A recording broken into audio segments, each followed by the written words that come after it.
Hey welcome YouTube, I am Aniket and you are watching wet study. तो आज मैं discuss करने वाला हूँ एम्बोलिज्म को, और ये बहुत ही इंटरेस्टिंग टॉपिक है। इसके अंदर हम देखेंगे कि एम्बोलिज्म की डेफिनेशन क्या है, ठीक है, फिर वैरायटी ऑफ एम्बोलाई हमारी क्या है वो हम देखेंगे, और फिर हमारे क्या क्या इफ़ेक्ट्स हो सकते हैं वो सभी हम इसी टॉपिक के अंदर कवर करने वाले हैं। तो बहुत ही इंटरेस्टिंग टॉपिक होने वाला है। और ये वीडियो स्टार्ट करने से पहले आप सभी से एक रिक्वेस्ट कि अगर अभी तक आपने वेट स्टडी को सब्सक्राइब नहीं किया है then please do subscribe and like to this video. तो चलिए शुरू करते हैं। तो एम्बोलिज्म, सबसे पहले हमें देखना है कि इसकी डेफिनेशन क्या होती है, मतलब क्या होता है एम्बोलिज्म का। तो देखिए, एम्बोलिज्म हमारा कोई भी फॉरेन बॉडी का या फिर फैट का या फिर कोई भी गैस का प्रेजेंट होना वेन्स या फिर आर्टरीज के अंदर ही हमारा क्या है, एम्बोलिज्म है। और इसकी मैं डेफिनेशन जब रीड करता हूँ तो डेफिनेशन कुछ इस टाइप से है कि mechanism by which foreign material is transported, ठीक है। और ट्रांसपोर्टेड का आपको पता है किसके अंदर होगा, आइदर लिम्फेटिक्स के अंदर होगा, नहीं तो फिर ब्लड के थ्रू होगा, ठीक है। और it means through the circulatory system. और फॉरेन बॉडी हमारी यहाँ पर, या फिर एम्बोलाई भी हम इसे बोलते हैं, एम्बोलस, तो वो हमारी सॉलिड भी हो सकता है, लिक्विड भी हो सकता है और गैस भी हो सकता है, ठीक है। तो लेट मी रिकॉल जो भी अभी तक मैंने बोला कि एम्बोलिज्म क्या है। जो भी आपके, ये एक मैकेनिज्म है जिसके थ्रू आपकी जो भी फॉरेन बॉडी है वो सर्कुलेट हो रही है बॉडी के अंदर। अब ये जो फॉरेन बॉडी है इसे हम क्या बोलेंगे, एम्बोलस बोलेंगे। और ये हमारा सॉलिड भी हो सकता है, लिक्विड भी हो सकता है और गैस भी हो सकता है। अब हम डिफरेंट वेराइटी ऑफ एम्बोलाई बोल सकते हैं आप, या फिर डिफरेंट सोर्सेज हम देखते हैं क्या होते हैं एम्बोलाई के। तो देखिए, यहाँ पर नंबर फर्स्ट पर आता है थ्रोम्बोइटिक एम्बोलाई। जब हमने लास्ट वीडियो के अंदर थ्रोम्बोसिस डिस्कस करा था उसके अंदर भी मैंने आपको बताया था कि थ्रोम्बस कभी कभी हमारा एम्बोलाई भी फॉर्म कर लेता है। तो वही हमें चीज़ यहाँ पर डिस्कस करनी है। तो देखिए, थ्रोम्बोइटिक एम्बोलाई के अंदर आपको देखने के लिए क्या मिलेगा, जो थ्रोम्बाई हैं वो हमारे कॉमनेस्ट सोर्स हैं एम्बोलिज्म के, ठीक है। मोस्ट कॉमनली एम्बोलिज्म हमारा थ्रोम्बाई की वजह से ही होता है। और जो हमारी थ्रोम्बाई है वो हमारे स्मॉल पीसेस के अंदर ब्रेक हो जाता है, जैसे कि जो भी क्लॉट है वो हमारे स्मॉल पीसेस के अंदर वो ब्रेक हो जाता है, और जब ये एक्यूमुलेट होता है तो ये हमारा एम्बोलिज्म कॉज कर देता है। अब मैंने आपको बताया था टाइप्स ऑफ थ्रोम्बाई के अंदर एक सेप्टिक थ्रोम्बाई मैंने आपको बताया था, जिसके अंदर इन्फेक्शन जब हो जाता है बैक्टीरियल, तो हम उसे क्या बोलते हैं, सेप्टिक थ्रोम्बाई। अब जब ये सेप्टिक थ्रोम्बाई हमारा डिसइंटीग्रेट करेगा तो ये हमारा एम्बोलाई फॉर्म कर लेगा। इसी के साथ साथ ये हमारा उसे एक नया फोकाई देगा, एक नया पॉइंट देगा जहां पर हमारा इन्फेक्शन कॉज होने लगेगा। जहां पर भी ये हमारी एम्बोलाई एक्यूमुलेट होंगी वहां पर हमारा इन्फेक्शन हमें देखने को मिलेगा। तो ये हमारा थ्रोम्बोइटिक एम्बोलाई थी। इसके बाद हम देखते हैं फैट एम्बोलाई, ठीक है। तो फैट एम्बोलाई भी हमारी काफ़ी इंपॉर्टेंट होती हैं। तो फैट की एक मैं जनरल कैरेक्टरिस्टिक पहले आपको बता देता हूँ, जो कि आपको पता भी होगा कि फैट हमारा फ्लूइड इन कैरेक्टर है और इमिसिबल इन वाटर है। इमिसिबल इन वाटर मींस कि ये हमारा मिक्स नहीं होगा वाटर के साथ। फॉर एग्जांपल आपने देखा होगा oil and water they are immiscible, so वो एक दूसरे के साथ हमारे मिक्स नहीं होते हैं, ठीक है, इन जनरल। अब क्या होगा, कुछ हमारे वेज हैं, ठीक है, several ways by which fat emboli are form. वो हम सारे तरीके या वेज हम देखेंगे कि किन किन तरीकों से हमारा फैट एम्बोलाई फॉर्म होती हैं, ठीक है। तो इनमें नंबर फर्स्ट पर आता है हमारा इंजरी टू बोन। तो देखेंगे हम इंजरी टू बोन से हमारी फैट एम्बोलाई कैसे फॉर्म हो रही है।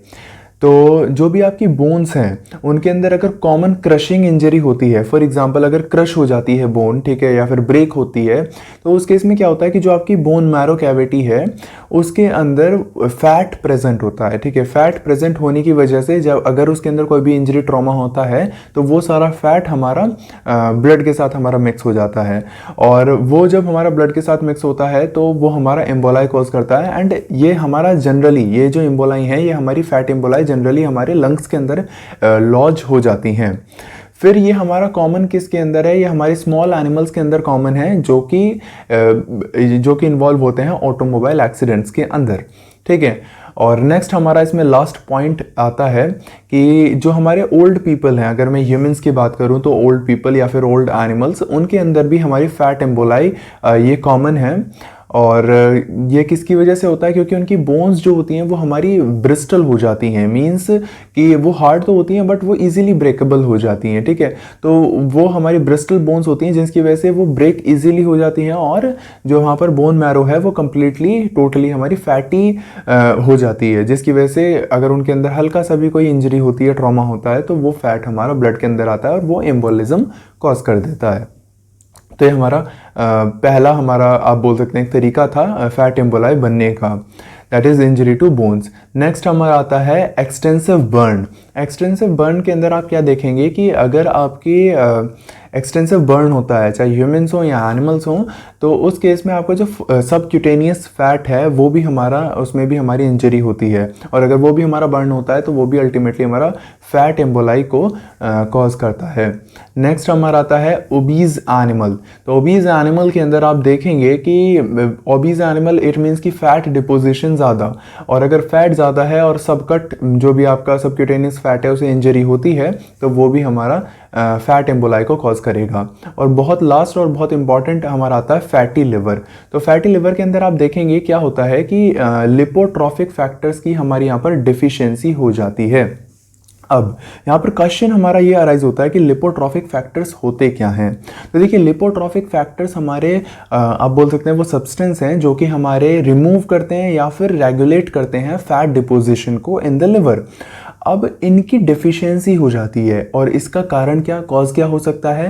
ह्यूमंस की अगर मैं बात करूं तो क्रॉनिक अल्कोहलिज्म इसका कॉज हो सकता है। अब यहाँ पर बात आती है कि लिपोट्रॉफिक फैक्टर्स की एग्जांपल्स क्या हैं। तो लिपोट्रॉफिक फैक्टर के एग्जांपल्स के अंदर हमारा आता है कोलिन, मिथ्योनिन एंड सिस्टीन। तो अगर इनकी हमारी डिफिशियंसी हो जाती है as in case of chronic alcoholism, तो उसकी वजह से हमारा लिवर फैटी हो जाता है, ह्यूमंस की अगर मैं बात करूँ। और ठीक है, तो नेक्स्ट आपका आ जाता है ड्यू टू दी पॉइजनिंग। ठीक है, पॉइजनिंग हमारी किस चीज़ की है, फॉस्फोरस या फिर कार्बन टेट्राक्लोराइड। तो कार्बन टेट्राक्लोराइड या फिर फॉस्फोरस की पॉइजनिंग की वजह से भी आपको क्या होगा कि they will cause trauma to the liver.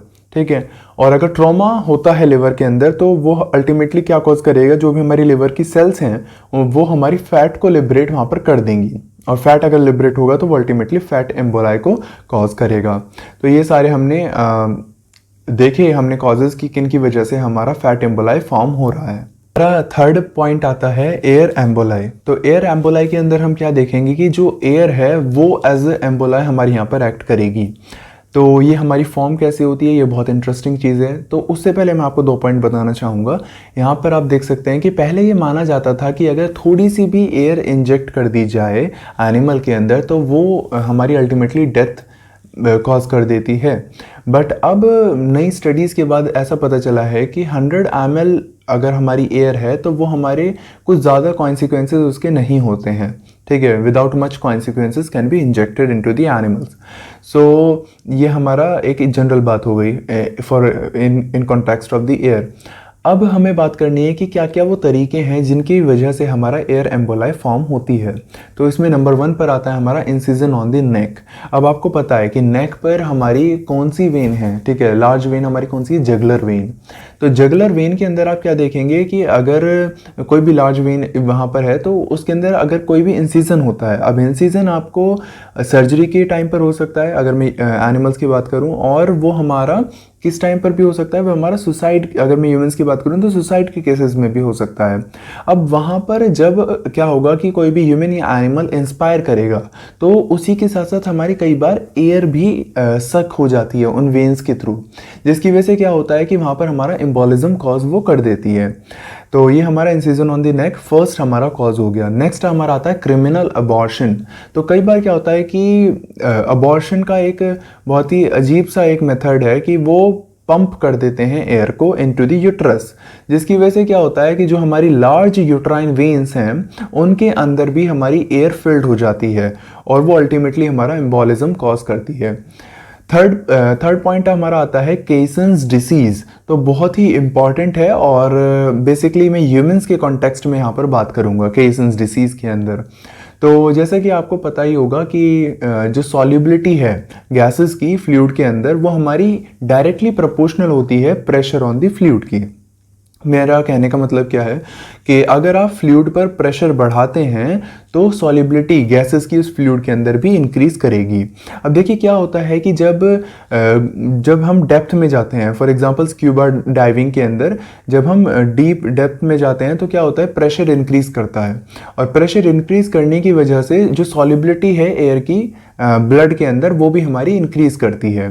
अब देखिए वो इंक्रीज कर रही है, अब हमें ऊपर भी आना है। जैसे अगर हम सडनली ऊपर आ जाएं, diverse come on the surface rapidly अगर वो आ जाते हैं तो फिर क्या होगा, जो प्रेशर है वो हमारा रैपिडली डिक्रीज करेगा, सडनली वो डिक्रीज कर जाएगा प्रेशर, और सडनली डिक्रीज करने की वजह से क्या होगा कि जो हमारी नाइट्रोजन है उसके हमारे बबल्स वहाँ पर बनने लगेंगे। ठीक है, वो क्विकली हमारी लिबरेट होगी और वो हमारे बबल के फॉर्म में वहाँ पर बनने लगेंगे, क्योंकि ऑक्सीजन मोस्टली हमारी यूटिलाइज हो जाती है टिश्यूज़ के द्वारा। तो वहाँ पर हमारी नाइट्रोजन क्या करने लगेगी, बबल फॉर्म करने लगेगी और वो हमारा एम्बोलिज्म कॉज कर देगी। तो ये तो हमारी पैथोलॉजी हो गई।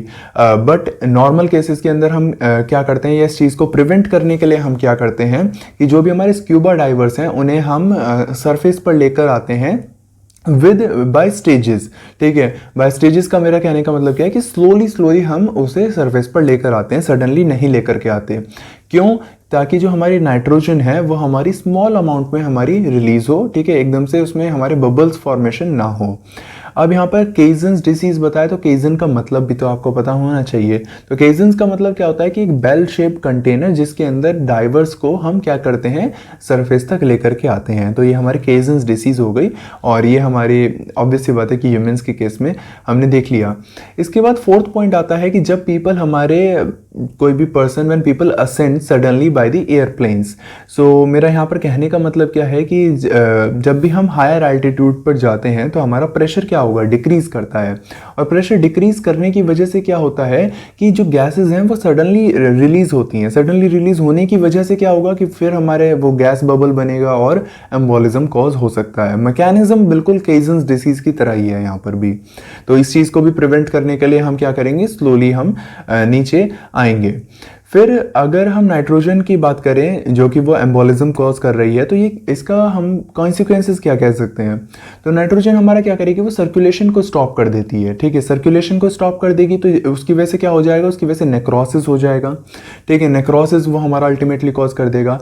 या फिर क्या हो सकता है कि अगर सडन N2 रिलीज हुआ है तो वो कई बार जो फैट सेल्स हैं उन्हें वो टीयर कर देती है। ठीक है, उन्हें वो इंजर कर देती है, और अगर फैट सेल्स हमारी इंजर होंगी तो हमारा जो फैट है वो हमारा सर्कुलेशन के अंदर आ जाएगा और वो हमारा फैट एम्बोलाई कॉज कर देगा वेन्स के अंदर। ठीक है, तो अभी आपने यहाँ पर देखा कि कैसे हमारे डिफरेंट कॉजेज थे। ठीक है, तो नंबर 4 पर हमारा आता है बैक्टीरियल एम्बोलाई। तो बैक्टीरियल एम्बोलाई क्या होती हैं वो देखते हैं हम।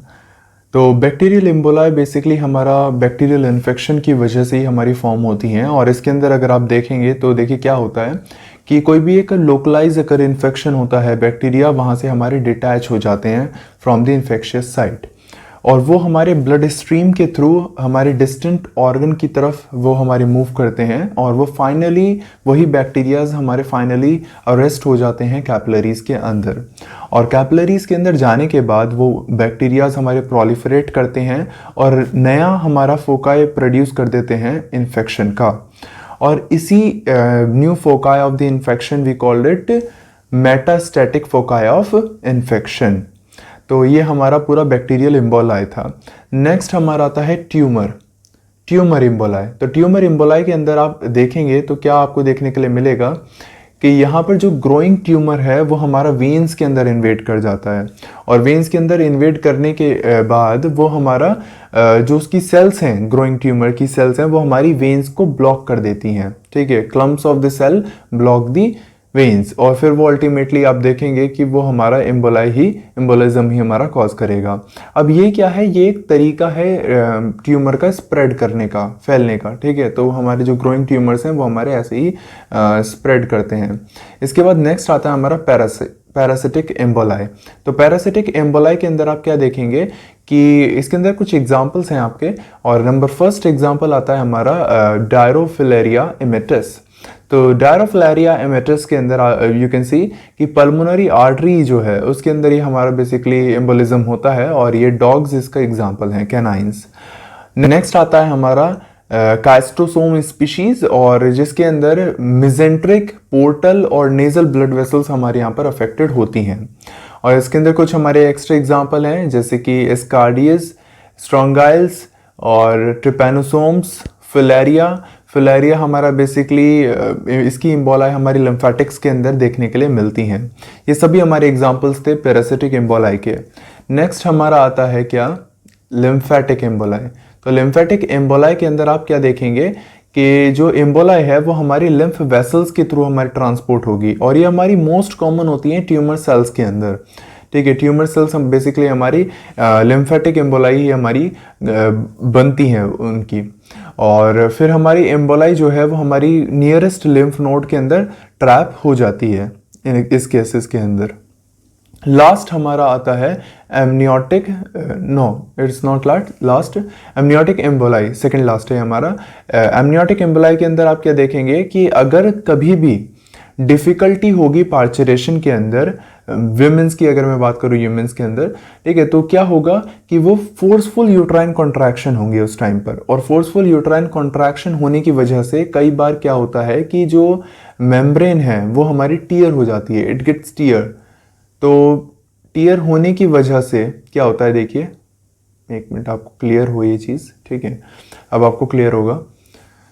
तो वो टीयर होने की वजह से जो वहाँ पर एमनियोटिक फ्लूइड है, मिकोनियम है या फिर डिस्क्यूमेटेड एपिथेलियल सेल्स हैं, मिकोनियम मतलब कि फर्स्ट फेसेस जो होती हैं बेबी की, वो हमारी कहीं ना कहीं forced back into the venous system. और वो जब हमारी वेनस सिस्टम के अंदर चली जाती हैं तो हमारा एम्बोलिज्म कॉज करती हैं और वो हमारी लंग्स के अंदर हमारी लॉज्ड हो जाती हैं। फिर उसके बाद हमारा नेक्स्ट आता है पैराडॉक्सिकल एम्बोलाई। तो पैराडॉक्सिकल एम्बोलाई के अंदर काफ़ी इंटरेस्टिंग चीज़ है ये भी। इसके अंदर देखिए क्या होता है कि जब आपका फोरामेन ओवेल वो पेटेंट होता है, ठीक है, उसकी वजह से क्या होता है कि जो आपका एम्बोलाई है राइट ऑरिकल के अंदर वो हमारा लेफ्ट ऑरिकल के अंदर चला जाता है। अब अगर वो लेफ्ट ऑरिकल के अंदर चला गया तो फिर वहाँ से हमारा ब्लड कहाँ जा रहा है, लेफ्ट ऑरिकल से लेफ्ट वेंट्रिकल और फिर हमारा पूरे सिस्टम में जा रहा है। तो वो हमारा जो एम्बोलाई है वो हमारा कहाँ पर लॉज्ड मिलेगा, सिस्टमिक वेसल्स के अंदर हमारा लॉज्ड मिलेगा, ठीक है।